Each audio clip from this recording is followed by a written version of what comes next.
새벽 5시 서울중앙지방법원 복도는 또각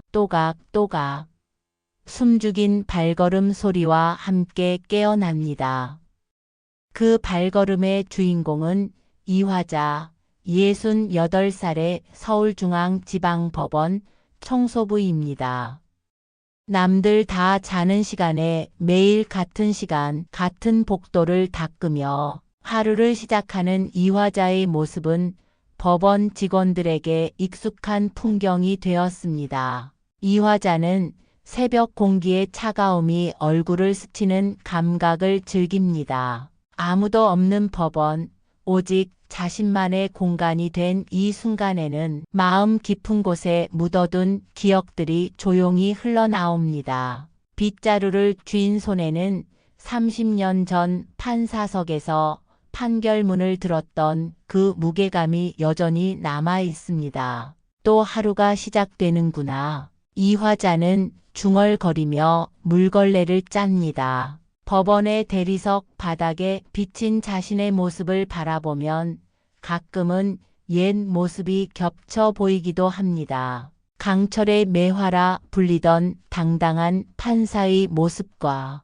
지금의 구부정한 청소부의 모습 사이에서 이화자는 조용한 미소를 짓습니다. 걸레질을 하면서도 그녀의 눈은 여전히 판사 시절의 예리함을 간직하고 있습니다. 특히 32법정으로 향하는 발걸음은 오늘도 묵직합니다. 가슴 한편이 조여오는 듯한 아픔과 함께 이상하게도 그곳을 청소할 때면 마음이 가라앉는 평온함을 느끼기도 합니다. 오늘도 깨끗하게, 모든 것을 깨끗하게. 이화자는 매일 같은 말을 되뇌지만 그 의미는 단순한 청소를 넘어섭니다. 법정을 닦으며 그녀는 자신의 과거도 함께 정화하는 듯한 느낌을 받습니다. 30년의 속죄이자 기다림이었습니다. 언젠가는 진실이 드러날 것이라는 희미한 믿음이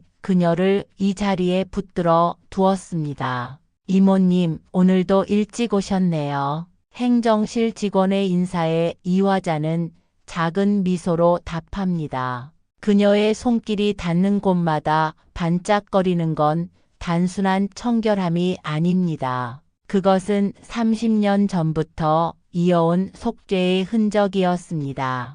오늘은 32법정 좀 깨끗이 닦아놔야겠네. 이화자가 중얼거립니다. 32법정은 그녀가 가장 오래 머무르는 곳입니다. 그 이유를 아는 사람은 거의 없었습니다. 사실 이화자는 한국 최초의 여성 부장판사였습니다. 강철의 매화라 불리던 그녀는 30년 전 바로 그 32법정에서 내린 한 판결로 인해 스스로 법복을 벗었습니다. 매일 아침 그녀는 자신이 판결을 내렸던 법정의 의자를 닦으며 그날의 기억을 되새깁니다. 30년 전 그날 법정은 뜨거웠습니다. 국가폭력 사건에서 피해자 가족이 제기한 손해배상 소송이었습니다. 증거는 충분했지만 상부의 압력이 거셌습니다. 냉철한 판단으로 명성이 높았던 이화자는 무거운 결단을 내렸고 그 결정이 많은 사람들의 인생을 바꿔놓았습니다. 그리고 결국 자신의 삶까지도요. 이 여사님, 익숙한 목소리에 이화자는 고개를 들었습니다. 법원 행정처 윤 과장이었습니다. 그녀는 이화자의 정체를 아는 몇 안 되는 사람 중 하나였습니다. 대법원장님께서 통화하고 싶어 하십니다. 이화자의 표정이 굳어집니다. 30년 동안 그 어떤 법조인도 그녀를 찾지 않았는데 대법원장이라니요. 윤 과장의 안내를 받아 조용한 회의실로 들어선 이화자는 떨리는 손으로 소화기를 들었습니다. 이화자 판사님, 오랜만입니다. 목소리는 친근했지만 이화자의 심장은 빠르게 뛰기 시작했습니다. 대법원장은 단도직입적으로 말했습니다. 30년 전 판결의 재심이 열립니다. 당신이 그 사건을 맡아주었으면 합니다. 이 화자의 눈에서 눈물이 맺혔습니다. 그녀는 오랫동안 이 순간을 기다려왔는지도 모릅니다. 과거의 잘못을 바로잡을 기회. 하지만 동시에 두려움이 밀려왔습니다. 저는 이미 판사가 아닙니다. 제가 어떻게... 판사님, 당신만이 이 사건의 진실을 밝힐 수 있습니다. 그리고 피해자 가족들이 당신을 원합니다. 이 화자는 깊은 숨을 내쉬었습니다. 창밖으로 보이는 법원의 풍경이 30년 전과 오늘을 오가며 겹쳐 보입니다. 그녀의 마음 속에는 이미 결정이 내려져 있었는지도 모릅니다. 이 화자는 그날 밤 잠을 이루지 못했습니다. 서울 변두리 작은 아파트 창문으로 비치는 달빛 아래 그녀는 30년 동안 단 한 번도 꺼내지 않았던 상자를 열었죠. 오래된 나무 상자 속에는 법복과 함께 한 장의 판결문이 놓여 있었습니다. 정태호 대 대한민국. 기가 손끝으로 판결문의 글자를 더듬으며 이 화자는 그날의 기억을 되살렸습니다. 법정에 가득 찬 사람들의 한숨, 피해자, 가족의 절망에 찬 눈빛, 그리고 변호사 오민준의 분노에 찬 목소리까지. 당시 증거는 충분했음에도 국가 안보라는 벽 앞에서 그녀는 판결을 뒤집지 못했던 겁니다. 내가 정말 다시 법정에 설 수 있을까? 창밖을 바라보던 이 화자의 눈에 사진첩이 들어왔습니다. 사진 속에는 젊은 시절의 그녀가 환하게 웃고 있었지요. 한국 최초 여성 부장판사로 임명되던 날의 모습이었습니다. 다음 날 이 화자는 평소와 같이 청소 도구를 들고 법원에 들어섰지만 오늘은 달랐습니다. 그녀의 눈빛에는 결연한 의지가 깃들어 있었지요. 윤 과장님, 결정했습니다. 하지만 한 가지 조건이 있어요. 재판이 시작될 때까지 제 신분을 비밀로 해주세요. 당분간은 청소부로 있으면서 법원 내부를 살펴보고 싶습니다. 윤 과장은 놀란 눈빛으로 그녀를 바라보았습니다. 하지만 판사님, 그러실 필요 없어요. 30년이란 세월이 흘렀어요. 이제 법원은 어떻게 변했는지, 이 사건을 둘러싼 사람들은 누가 있는지 알아야 합니다. 그렇게 이 화자의 비밀스러운 여정이 시작되었습니다. 표면적으로는 여전히 청소부였지만 내면에서는 다시 판사로서의 책임감이 깨어나고 있었지요. 그녀는 평소보다 더 일찍 법원에 나와 자료실과 기록 보관소를 청소하기 시작했습니다. 사실은 그 과정에서 30년 전 사건의 기록을 하나하나 살펴보는 중이었죠. 이모님, 여기는 제가 할게요. 무거운 거 들지 마세요. 어느 날 자료실에서 서류 상자를 들어 올리려는 이 화자에게 젊은 남자가 다가왔습니다. 괜찮아요, 김재현 사무관님. 이 정도는 할 수 있답니다. 김재현은 놀란 표정을 지었습니다. 제 이름을 어떻게 아셨어요? 이 화자는 미소 지었습니다. 매일 청소하다 보면 이곳 사람들 얼굴과 이름을 다 외우게 되는 법이지요. 이모님은 정말 대단하시네요. 근데 혹시 32 법정에 대해 궁금한 게 있으신가 봐요? 요즘 그쪽을 유독 자주 청소하시던데. 그죠? 그 법정이 특별해 보여서요. 맞아요. 곧 특별한 재판이 열릴 예정이거든요. 30년 전 정태호 사건의 재심이에요. 그때 복도에서 날카로운 목소리가 들려왔습니다. 김 사무관, 자료 준비됐습니까? 37살쯤 되어 보이는 검사가 서 있었습니다. 날카로운 눈매와 단정한 슈트 차림에 그는 위압적인 분위기를 풍겼습니다. 네, 한 검사님, 곧 가져다 드리겠습니다. 이 화자는 그의 뒷모습을 주시했습니다. 그리고 그가 들고 있던 서류철에 적힌 정태호 대 대한민국 재심 글자를 발견했지요. 윤 과장을 통해 알아본 결과는 충격적이었습니다. 한지훈 검사는 오민준 변호사의 아들입니다. 이 화자의 손에서 물걸레가 떨어졌습니다. 오민준, 30년 전 정태호의 변호를 맡았던 그 변호사였습니다. 그리고 지금 그의 아들이 검사가 되어 이 사건을 다시 파헤치고 있다니 이 화자는 이제야 모든 퍼즐이 맞춰지는 느낌을 받았습니다. 이제 알겠네요. 이건 단순한 재심이 아니라 이 화자의 눈에 결연한 빛이 깃들었습니다. 이제 그녀에게는 정의를 바로 세울 기회가 다시 찾아온 것입니다. 이 화자의 하루는 더욱 바빠졌습니다. 법원 청소부로서의 일과가 끝나면 그녀는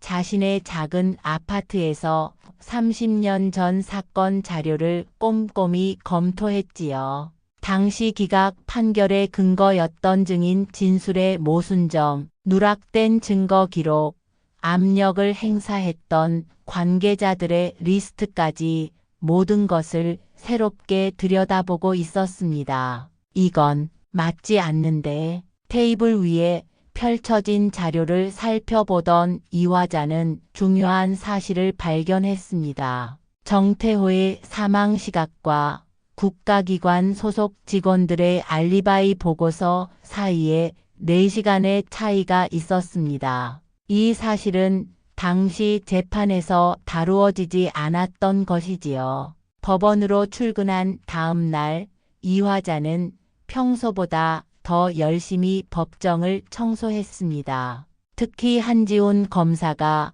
자주 사용하는 열람실 근처를 유심히 살폈지요. 그러던 중 그녀는 한지훈이 다른 검사들과 나누는 대화를 우연히 듣게 되었습니다. 이번 재심은 내가 반드시 승소해야 해. 아버지의 30년 한을 풀어드릴 거야. 지훈아, 하지만 그 판사가 누군지도 모르는데 어떻게? 곧 알게 될 거야. 그리고 그 판사가 어떤 실수를 했는지 법정에서 낱낱이 밝혀내고 말 거야. 이 화자는 창문을 닦는 척하며 귀를 기울였습니다. 한지훈의 목소리에는 복수심이 가득했습니다. 그것은 단순한 정의 실현이 아닌 개인적인 원한을 풀기 위한 것처럼 들렸지요. 그날 저녁 이 화자는 윤 과장을 만났습니다. 제가 알아본 바로는 한지훈 검사는 이 재심을 위해 3년 동안 준비해 왔어요. 새로운 증거도 다수 확보했고요. 하지만 그의 접근 방식에 문제가 있어요. 그는 정의보다는 개인적인 복수심에 사로잡혀 있어요. 법리적으로도 몇 가지 오류를 범하고 있고요. 어떤 오류인가요? 정태호 사건의 핵심은 국가기관의 직접적인 관여 여부인데 한 검사는 정황 증거만으로 인과관계를 증명하려 합니다. 이런 접근은 법정에서 쉽게 무너질 수 있어요.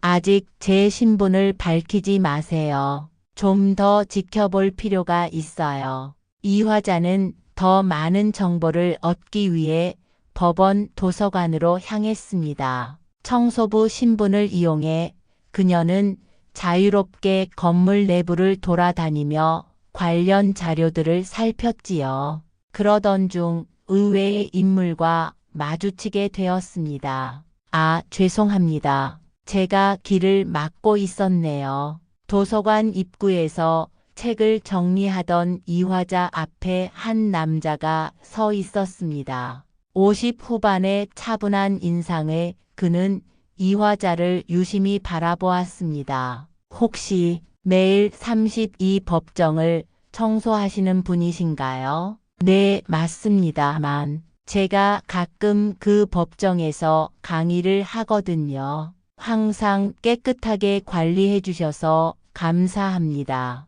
정동현 교수라고 합니다. 서울대 법대에서 인권법을 가르치고 있어요. 이 화자의 심장이 빠르게 뛰기 시작했습니다. 정동현, 그 이름은 익숙했습니다. 그는 바로 정태호의 아들이었습니다. 30년 전 그녀의 판결로 아버지를 잃은 청년이 이제는 중년의 법학 교수가 되어 그녀 앞에 서 있는 것이었지요.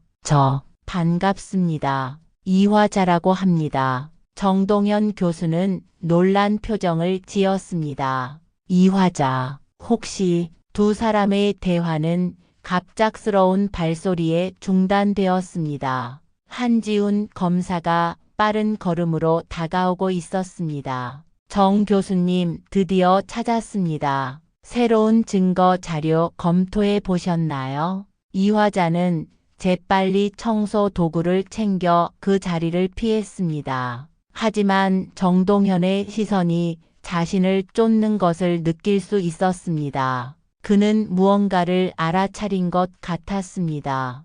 이화자는 빠른 걸음으로 법원 복도를 지나 화장실로 들어갔습니다. 거울 속 자신의 모습을 바라보며 깊은 숨을 내쉬었지요. 이제 돌아갈 수 없어. 진실을 밝혀야 해. 그녀의 결심은 확고했습니다. 30년 전의 그 판결은 오판이었습니다. 그리고 이제 그녀는 그 잘못을 바로잡을 기회를 얻은 것이지요. 법복을 다시 입을 준비가 되었습니다. 이 화자는 점점 더 김재현 사무관과 가까워졌습니다. 김재현은 똑똑하고 성실한 젊은이였으며 법원에서 일어나는 일들을 자연스럽게 이화자에게 전해주었지요. 그는 이화자를 단순한 청소부가 아니 존경할 만한 어른으로 대했습니다. 이모님, 이거 어제 구내식당에서 너무 맛있어 보여서 하나 더 가져왔어요. 같이 드실래요? 김재현이 건넨 도시락을 받으며 이화자는 따뜻한 미소를 지었습니다. 두 사람은 법원 뒤편 작은 정원에 앉아 점심을 함께 했지요. 재현 씨는 왜 법원에서 일하게 됐나요? 사실 제 아버지가 부당하게 재판에서 패소한 적이 있어요. 그때 법이 얼마나 중요한지 깨달았죠. 언젠가는 저도 판사가 되고 싶어요. 김재현의 솔직한 대답에 이화자는 가슴이 따뜻해졌습니다. 법정에서의 판결이 한 사람의 인생을 어떻게 바꿀 수 있는지 그녀는 누구보다 잘 알고 있었으니까요. 이모님은 어떻게 법원 청소부가 되셨어요? 이상하게 들릴지 모르겠지만 이모님께선 뭔가 다른 느낌이 들어요. 이화자는 순간 긴장했지만 이내 침착하게 대답했습니다. 인생이라는 건 참 묘해요. 어떤 때는 우리가 선택하는 게 아니라 우리를 상황이 선택하기도 하니까요. 오후에 이화자는 법원 자료실에서 우연히 정동현 교수와 다시 마주쳤습니다. 그는 마치 이화자를 기다렸다는 듯 다가왔지요. 이화자 씨, 다시 뵙게 되어 반갑습니다. 실례가 안 된다면 잠시 이야기 좀 나눌 수 있을까요? 두 사람은 자료실 구석의 작은 테이블에 마주 앉았지요. 사실은 정태호 사건의 재심 관련 자료를 찾고 있습니다. 아시다시피 정태호는 제 아버지였습니다. 30년 전 그 판결로 우리 가족은 모든 것을 잃었죠. 하지만 이상하게도 저는 그 판사님을 미워하지 않아요. 이화자는 놀랐습니다. 피해자의 아들이 자신을 미워하지 않는다니요? 왜 그런가요? 아버지가 돌아가시기 전 저에게 한 말씀이 있으셨거든요. 그 판사는 자기 뜻대로 판결한 게 아니다. 언젠가는 진실이 밝혀질 것이다. 그 말을 곧 30년간 믿어왔습니다. 이화자의 눈에 눈물이 고였습니다. 정태호는 자신의 상황을 이해했던 것이었습니다. 한지훈 검사는 제 아버지를 변호했던 오민준 변호사의 아들입니다. 그는 이 재심을 단순한 정의 실현이 아닌 개인적인 복수로 여기는 것 같아요. 저는 그저 진실만 알고 싶은데, 정 교수님 혹시 당시 판사에 대해 어떻게 생각하시나요? 이화자 판사님은 당시 강철의 매화라 불리던 분이었죠. 원칙과 정의를 중시하던 분이라고 들었습니다. 그래서 더더욱 그 판결이 이해되지 않았어요. 아마도 그분도 어떤 압력에 시달렸을 거라 생각합니다. 그분을 만나고 싶으신가요? 네, 꼭 한번 뵙고 싶습니다. 미움이 아닌 이해하기 위해서요. 그때 갑자기 문이 열리며 한지훈 검사가 들어왔지요. 정 교수님 여기 계셨군요. 아, 그리고 한지훈은 이화자를 보더니 짜증스러운 표정을 지었습니다. 여기서 뭐 하세요? 청소는 업무 시간 외에 해야 하는 거 아닙니까? 정동현이 즉시 나섰습니다. 이화자 씨가 자료 찾는 것을 도와주고 계셨어요. 신뢰가 되는 말씀을 하지 마세요. 죄송합니다. 중요한 소식이 있어서요. 재심 일정이 다음 주 월요일로 확정됐습니다. 그리고 담당 판사도 곧 발표될 예정이에요. 이화자는 평정심을 유지하려 애썼습니다. 이제 그녀에게 남은 시간은 일주일뿐이었습니다. 이번 재심에서는 반드시 승소할 겁니다. 30년 전 그 판사의 실수를 낱낱이 밝혀내고 정의를 바로 세울 거예요. 정동현은 조용히 말했습니다. 한 검사님, 목표는 복수가 아니라 진실 아닌가요? 이화자는 조용히 그 자리를 떠났습니다. 한지훈의 말에서 그녀는 복수심을 느꼈습니다. 그는 이 재심을 통해 자신을 공개적으로 망신주고 싶어 하는 것이 분명했지요. 하지만 그보다 더 중요한 것은 정태호와 그의 가족에게 정의를 바로 세우는 일이었습니다. 이화자는 윤 과장을 찾아가 상황을 전했습니다. 재심이 다음 주 월요일이라고요? 그럼 이제 슬슬 준비를 해야겠네요. 정말 괜찮으시겠어요? 한지훈 검사가 상당히 공격적으로 나올 것 같은데 이화자는 결연한 표정으로 대답했습니다. 괜찮아요. 이건 제가 반드시 해야 할 일입니다. 정의는 늦었지만 반드시 실현되어야 하니까요. 법원 32법정은 이제 곧 역사적인 재심의 현장이 될 예정이었습니다. 이화자는 평소보다 더 꼼꼼하게 법정을 청소하며 마음의 준비를 했습니다. 매일 구석구석을 닦으면서 그녀는 30년 전 이곳에서 내렸던 판결을 되새겼지요.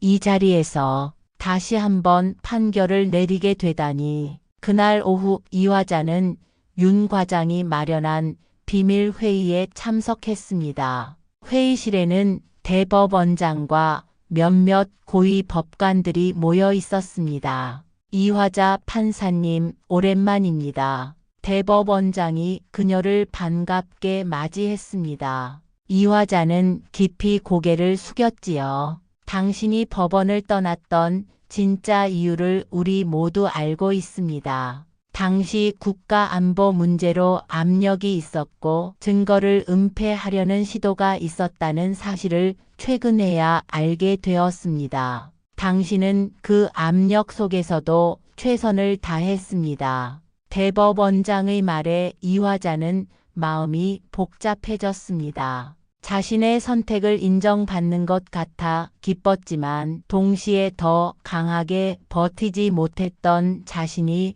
부끄럽기도 했지요. 이번 재심은 단순히 정태호 사건만이 아닙니다. 우리 사법부의 과거 잘못을 바로잡는 중요한 기회이기도 합니다. 한지훈 검사는 매우 공격적으로 준비하고 있습니다. 당신을 개인적으로 공격할 가능성도 높습니다. 이 화자는 고개를 끄덕였습니다. 알고 있습니다. 하지만 괜찮아요. 제가 내린 판결은 분명 잘못된 것이었으니까요. 이번 기회에 진실을 바로 잡아야 합니다.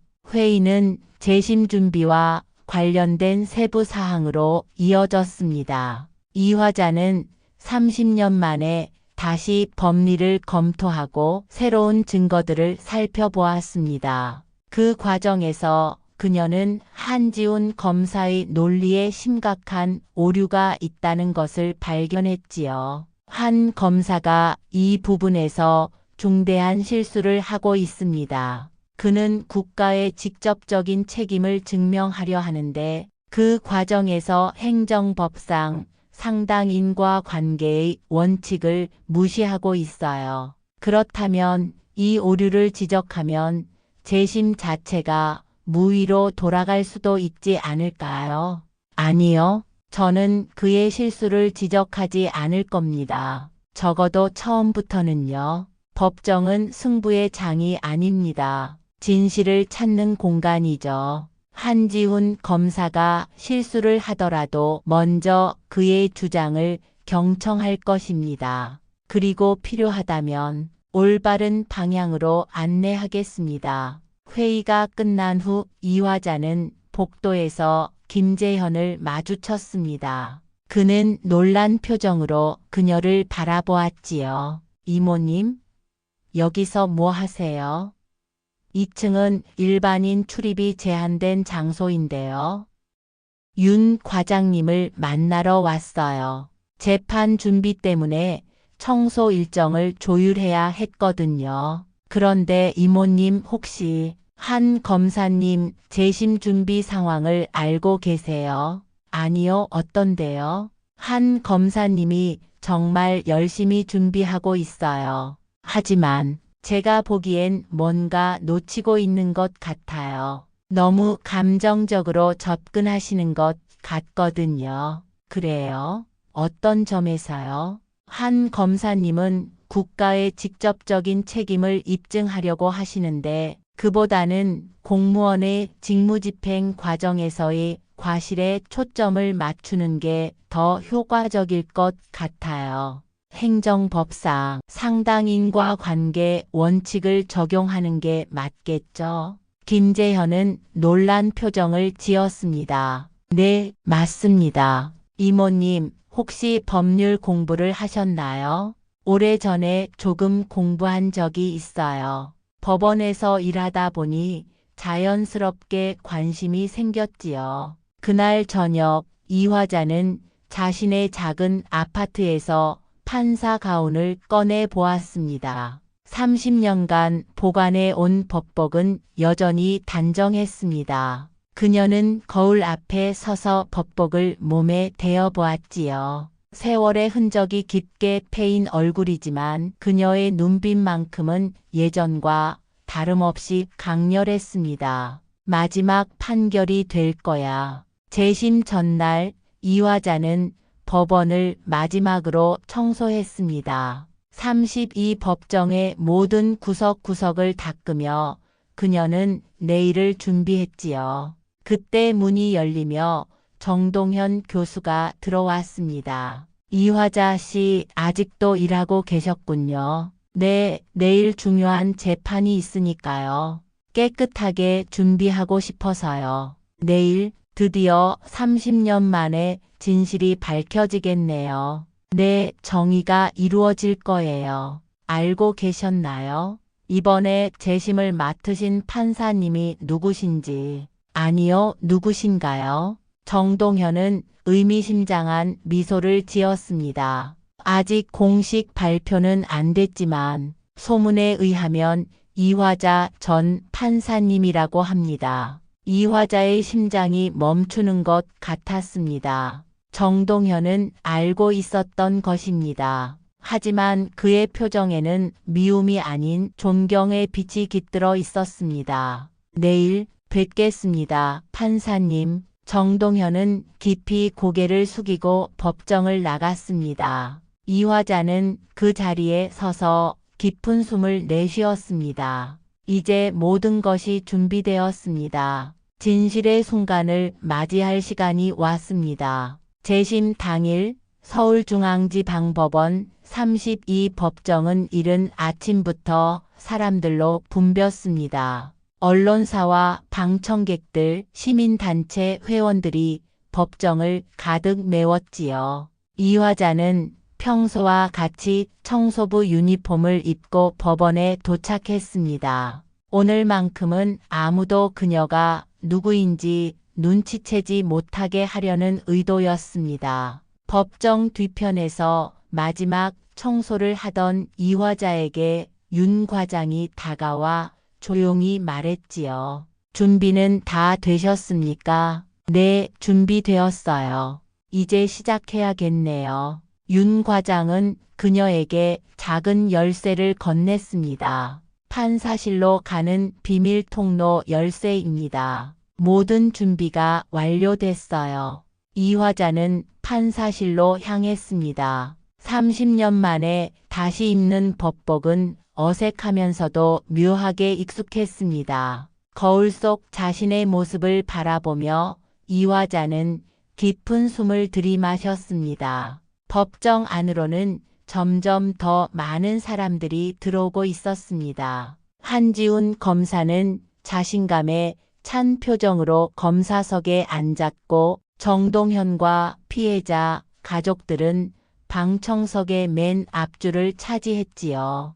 김재현은 법원 사무관으로서 재판 준비를 돕고 있었습니다. 모두 일어서 주십시오. 법정이 순식간에 조용해졌습니다. 모든 사람들이 기대와 호기심으로 판사석을 바라보고 있었지요. 한지훈은 자신감 넘치는 표정으로 서류를 정리하며 준비했습니다. 판사실 문이 열리고 법복을 입은 이화자가 천천히 걸어 나왔습니다. 순간 법정은 숨죽인 정막에 휩싸였습니다. 한지훈은 처음에는 눈앞의 광경을 이해하지 못했습니다. 법원 청소부로 알고 있던 할머니가 판사 법복을 입고 있다니 그의 눈이 점점 커졌고 얼굴이 창백해졌습니다. 주변에서 속삭임이 들려왔습니다. 저게 이화자 판사 아니야? 30년 전 그 강철의 매화가? 이화자는 침착하게 판사석에 앉아 재판 시작을 선언했습니다. 정태호 대 대한민국 손해배상 청구 재심을 시작하겠습니다. 한지훈 검사, 검찰 측 의견을 말씀해 주십시오. 한지훈은 멍한 표정으로 자리에서 일어났습니다. 판사님 이게 어떻게? 검사님 의견을 말씀해 주세요. 모두가 기다리고 있습니다. 한지훈은 정신을 차리려 애썼습니다. 네, 본 재심에서 검찰은 30년 전 정태호 씨 사망 사건에 대한 국가의 직접적인 책임을 증명하고자 합니다. 당시 이화자 판사의 판결은 명백한 법리 오해와 증거 해석의 오류로 인한 것이었습니다. 특히 국가기관 요원들의 직접적인 관여에 대한 증거가 있었음에도 불구하고 그 증거를 인정하지 않은 것은 심각한 판단 오류였습니다. 이화자는 침착하게 경청했습니다. 한지훈이 열변을 토하자 이화자가 질문했습니다. 검사님, 국가의 직접적인 책임을 입증하기 위해서는 어떤 법리적 원칙이 적용되어야 한다고 보십니까? 직접적인 인과관계의 원칙입니다. 국가기관의 행위와 피해 사이의 직접적인 연관성을 증명해야 합니다. 이화자는 고개를 살짝 흔들었습니다. 행정법상에서 특히 국가 배상 책임의 영역에서는 상당 인과관계의 원칙이 적용됩니다. 직접적인 인과관계가 아닌 공무원의 직무집행 과정에서의 과실과 결과 사이에 상당한 인과관계를 증명하는 것이 중요합니다. 법정이 술렁거렸습니다. 한지훈은 당황한 표정을 감추지 못했지요. 그렇습니다만 본 사건에서는 직접적인 관여가 있었기 때문에 한 검사님 귀하의 열정과 노력은 높이 살만합니다. 하지만 정의를 실현하기 위해서는 올바른 법리적 접근이 필요합니다. 한지훈의 얼굴이 붉어졌습니다. 그는 법정에서 공개적으로 실수를 지적받은 것이었습니다. 걱정하지 마세요. 우리 모두는 정의를 위해 이 자리에 모였습니다. 승패를 가리는 것이 아니라 진실을 밝히기 위해서죠. 방청석에 앉아있던 정동현의 눈에 감동의 빛이 어렸습니다. 그는 이화자가 한지훈을 공격하지 않고 오히려 올바른 방향으로 이끌어주는 모습에 깊은 감명을 받은 것이었지요. 한 검사님, 귀하의 주장을 다시 정리할 시간이 필요하신가요? 네, 시간을 주시면 감사하겠습니다. 오후 2시까지 휴정을 선언합니다. 모두 충분히 준비하시기 바랍니다. 판사석에서 일어난 이화자는 법정을 떠나기 전 정동현을 바라보았습니다. 두 사람의 눈빛이 마주쳤고 정동현은 깊이 고개를 숙여 경의를 표했습니다. 법정은 술렁거림 속에 휴정에 들어갔습니다. 한지훈은 충격과 혼란 속에 자리에 앉아 있었습니다. 김재현이 다가와 조용히 말했습니다. 한 검사님, 제가 도와드릴 일이 있을까요? 재현아, 난 어쩌면 처음부터 잘못된 길을 걸어온 건지도 몰라. 아닙니다. 검사님은 정의를 위해 노력하셨어요.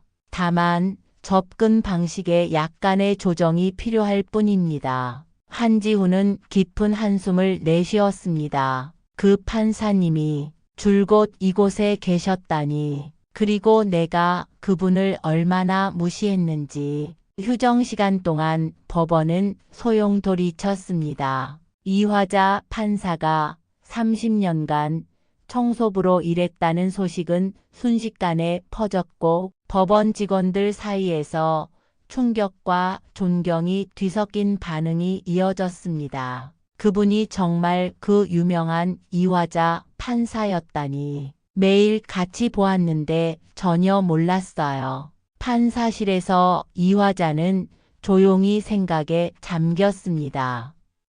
그때 노크 소리와 함께 정동현이 들어왔습니다. 그의 눈에는 눈물이 맺혀 있었지요. 판사님, 드디어 제대로 뵙게 되었습니다. 정 교수님 앉으시지요. 왜 그동안 말씀해 주시지 않으셨나요? 이화자는 깊은 숨을 내쉬었습니다. 제가 할 수 있는 말이 무엇이었겠어요? 미안합니다. 당신 아버지의 죽음에 대한 잘못된 판결을 내린 사람입니다. 라고요? 아닙니다. 저는 판사님을 원망한 적이 없어요. 아버지가 돌아가시기 전 하신 말씀 기억하시죠? 판사님도 피해자셨던 거예요. 당시에 저는 너무나 큰 압력에 시달렸어요. 국가 안보를 위협한다는 명목으로 상부에서 끊임없이 개입했고 증거는 조작되었지요. 그럼에도 불구하고 저는 더 강하게 맞서지 못했습니다. 그래서 법복을 벗으신 건가요? 네, 판결 직후 모든 것을 포기했습니다. 하지만 법원을 완전히 떠날 수는 없었어요. 그래서 청소부로 일하며 속죄하기로 했지요. 그때 또 다른 노크 소리와 함께 한지훈이 들어왔습니다. 그의 표정은 이전과는 완전히 달라져 있었습니다. 정동현이 자리를 비워주자 한지훈은 조심스럽게 의자에 앉았습니다. 판사님, 먼저 사과드리고 싶습니다. 제가 얼마나 무례하게 행동했는지 사과할 필요 없습니다. 당신은 당신의 역할을 다했을 뿐이에요. 하지만 저는 판사님을 개인적으로 공격할 준비를 하고 있었습니다. 제 아버지의 한을 풀어드리기 위해서. 오민준 변호사, 어떻게 잊을 수 있겠어요? 그는 당시 정태호 씨를 위해 모든 것을 걸었습니다. 아버지는 그 재판 이후 변호사 일을 그만두셨습니다. 정의가 실현되지 않는 법정에서 더 이상 싸울 수 없다고 하셨죠. 한지훈은 자신이 준비한 서류를 내밀었습니다. 법리적 접근을 수정했습니다. 상당인과 관계 원칙에 따라 국가공무원의 직무상 과실과 정태호 씨의 사망 사이의 인과관계를 증명하는 방향으로요. 오후 2시 재판이 다시 시작되었습니다. 한지훈은 자신감 있는 모습으로 일어났습니다. 검찰은 정태호 님의 죽음에 대한 국가의 책임을 입증하기 위해 행정법상 상당인과 관계 원칙에 따라 증거를 제시하고자 합니다. 한지훈은 이제 법리적으로 정확한 접근을 보여주었습니다. 그는 자신의 감정을 억누르고 객관적인 증거와 논리로 주장을 펼쳤지요. 새롭게 발견된 증거에 따르면 정태호 님의 사망 시각과 국가기관, 요원들의 알리바이 보고서 사이에는 4시간의 차이가 있었습니다. 또한 당시 국가정보부 내부 문서에는 특별작전 23호라는 코드명으로 정태호 님에 대한 감시와 제거 가능성이 논의된 바 있습니다. 정동현이 증인석에 섰습니다. 그는 차분한 목소리로 아버지의 이야기를 들려주었지요. 그리고 저는 이화자 판사님께 감사드리고 싶습니다. 판사님은 30년간 자신의 오판을 속죄하며 살아오셨습니다. 그리고 이제 진실을 밝히기 위해 다시 이 자리에 서 계십니다. 이것이 바로 진정한 정의의 모습이 아닐까요? 이화자는 천천히 자리에서 일어났지요. 오늘 이 자리에서 저는 단순히 판사로서가 아니라 30년 전 잘못된 판결을 내린 당사자로서 말씀드리고자 합니다. 법은 완벽하지 않습니다. 그리고 법을 집행하는 우리 역시 완벽하지 않지요. 하지만 진정한 정의란 과오를 인정하고 바로 잡으려는 용기에서 시작됩니다. 저는 이제 30년 전에 잘못된 판결을 바로 잡고자 합니다. 하지만 그것은 내일로 미루겠습니다. 오늘은 모두가 충분히 생각할 시간을 가지셨으면 합니다. 판사실로 돌아온 이화자는 창가에 서서 법원을 바라보았습니다. 30년간 그녀가 매일 닦았던 바로 그 창문이었습니다. 하지만 이제 그녀는 다른 시선으로 세상을 바라보고 있었지요. 이제 곧 모든 것이 끝나겠지. 재심 이틀째 법원은 이른 아침부터 사람들로 붐볐습니다. 이화자는 이날만큼은 법원 정문으로 들어섰습니다. 더 이상 뒷문으로 몰래 들어가는 청소부가 아니라 당당한 판사로서 걸음을 내디딘 것입니다. 판사님, 오늘도 힘내세요. 김재현이 다가와 인사했습니다. 고마워요, 재현 씨. 당신의 도움이 컸어요. 오전 10시 법정은 이미 사람들로 가득 차 있었습니다. 이화자가 법정에 들어서자 모든 이들이 자리에서 일어섰지요. 제 정태호 대 대한민국 손해배상 청구 재심을 계속하겠습니다. 법정은 물을 끼얹은 듯 조용해졌습니다. 국가 측 변호인의 발언이 끝나자 이화자는 천천히 입을 열었습니다. 이 사건은 단순한 법적 공방이 아닙니다. 이것은 우리 사회가 과거의 잘못을 어떻게 바라보고 어떻게 바로잡아 나갈 것인가에 대한 문제입니다. 30년 전 저는 이 법정에서 정태호 씨의 가족이 제기한 손해배상 청구를 기각하는 판결을 내렸습니다. 그 판결은 오판이었습니다.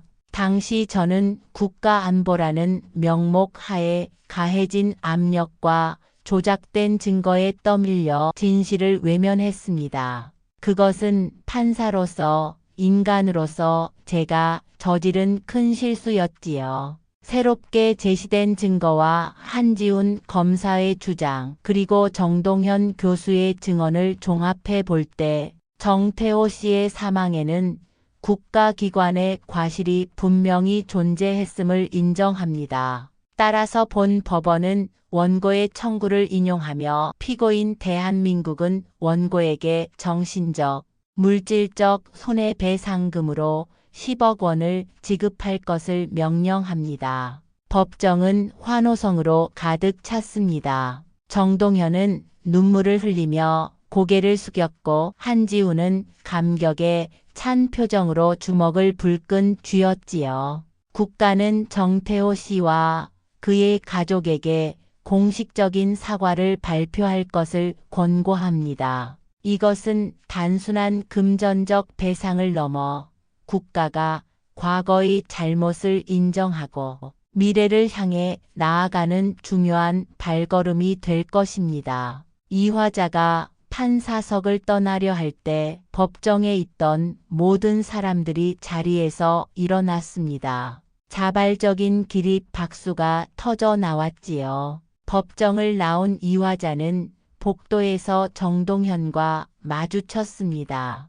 판사님, 감사합니다. 아버지가 이 모습을 보셨다면 정말 기뻐하셨을 겁니다. 정 교수님, 제가 감사드려야 할 것 같네요. 당신의 용서가 없었다면 저는 결코 이 자리에 서지 못했을 테니까요. 다음 날 아침 이화자는 청소부 유니폼을 입고 법원에 도착했습니다. 이화자 선생님, 왜 그 옷을? 제 일은 이제 끝났어요. 다시 원래의 자리로 돌아가려고요. 하지만 선생님, 이제 모두가 판사님을 알아보고 그래도 괜찮아요. 저는 이곳에서 30년을 보냈고 앞으로도 계속 이곳에 있고 싶어요.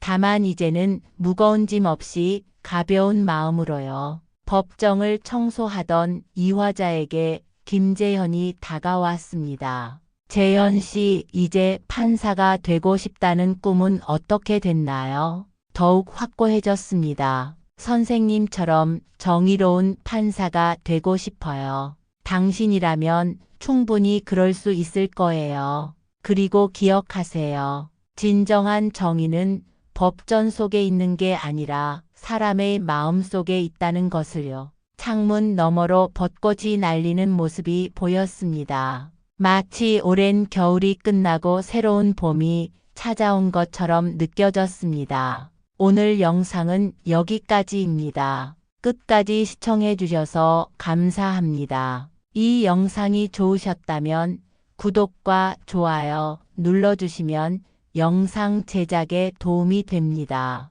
매일 행복한 날 되세요.